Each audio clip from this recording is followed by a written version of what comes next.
Greetings, my friends. Please consider supporting me in my war to save pop culture by subscribing to my channel and possibly even becoming a channel member for exclusive videos, access to Doomcock emojis, and more.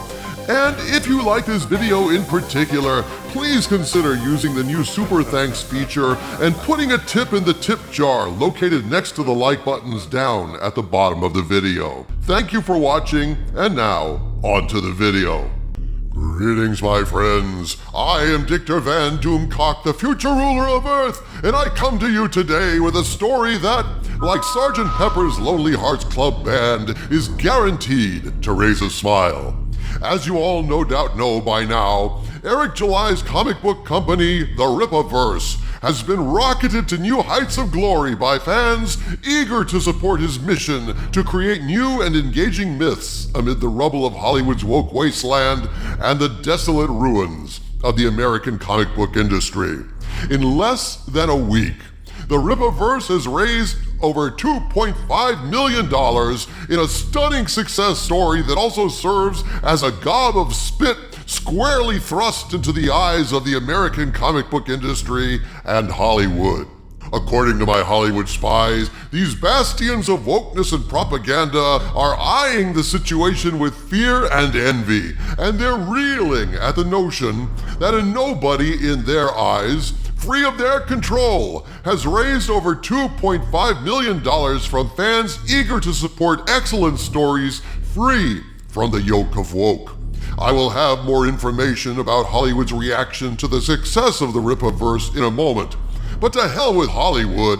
This story is so big, even the mainstream media is reporting on the Rippaverse, as this article from the New York Post will attest. For those of you unfamiliar with Eric July or what the Rippaverse is, here's what the Post has to say about it. Quote, "In a world full of woke culture, one man is taking an artistic stand. Writer, content creator, and musician Eric July is adding a new feather to his cap: comic book creator. July officially launched his first comic book, I Saw #1, through publishing company Rippaverse on Monday, and it's been a smashing success. July's book has already brought in more than $1.7 million in pre-orders in just the first 4 days. Nearly 19,000 people have pre-ordered, but not everyone is happy about it. The release of I Saw #1 created something of a stir on social media, particularly Reddit, where promotional videos for the comic book were banned from certain subreddits for, quote, supporting comics from hate groups, unquote. But July tells Fox News Digital his comic book company is no such thing. A lot of it has to do with the fact that I am a person that they simply do not like, he said, unquote. Hell no, those woke wankers don't like Eric July. Never mind that he's a black man and these woke wankers pretend to care about diversity.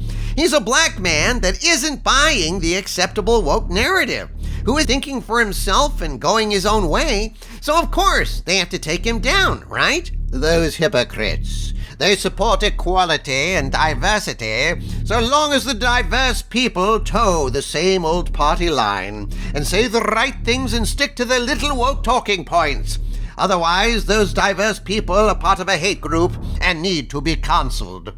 That's the thing about these woke pod people. They're always ready to turn on each other and on the very diversity they pretend to care about, when that diversity won't toe the party line and be absorbed by the woke hive mind.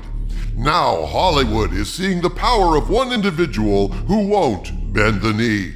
The Post article I quoted was published days ago, so the $1.7 million figure they cited has since ballooned to over $2.5 million and counting. And it is what this says about the current state of pop culture that has Hollywood wailing and gnashing its collective teeth. My Hollywood spies had some very interesting things to share about this development, about what a kick in the head this is to Hollywood, and why they fear this is the shape of things to come. As the Post put it, quote, July, a self-described libertarian, hosts his own podcast and has appeared on several media outlets as a political commentator.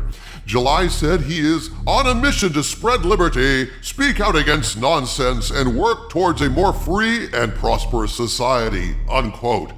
All stuff that Hollywood hates with a red-hot passion, Doomcock. Oh, they can't stand narratives that demolish their propaganda. What does this say? When countless fans are willing to put their money where their mouths are and fund a comic book company created by a black man. What does that say about the so-called racism in fandom? It demolishes that notion, shatters it into 2.5 million pieces and counting. So gee, if the fans aren't racist, then maybe what we've been saying all along is true.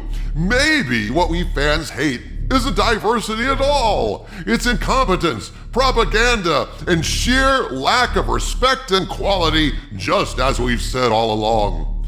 Eric's success with the Rippaverse shows Hollywood what an honest creator can do when fans trust him to deliver an honest, quality product that fans actually want to buy. Fans are starving for honest, heartfelt creativity, whether it comes in the form of a comic, a film, a TV series, YouTube videos, it doesn't matter what the media is.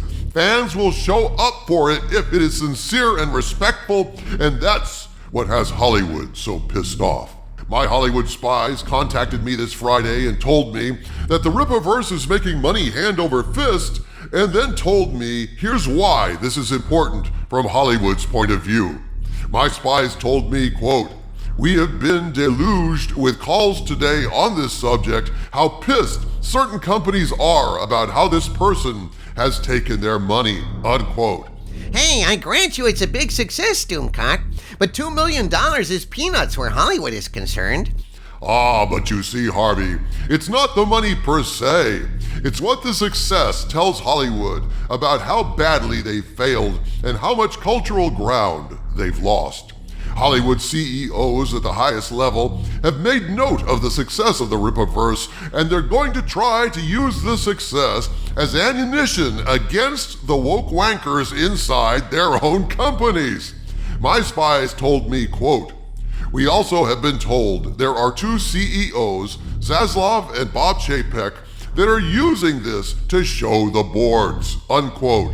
In particular, Harvey, that wily Bob Chapek is not only going to use the Rippaverse as an example of how Disney has dropped the ball with fan engagement, he's also planning on comparing and contrasting the success of the Rippaverse with the abject and total failure of the Riva lightsaber crowdfunding effort that came out of the Kenobi TV show.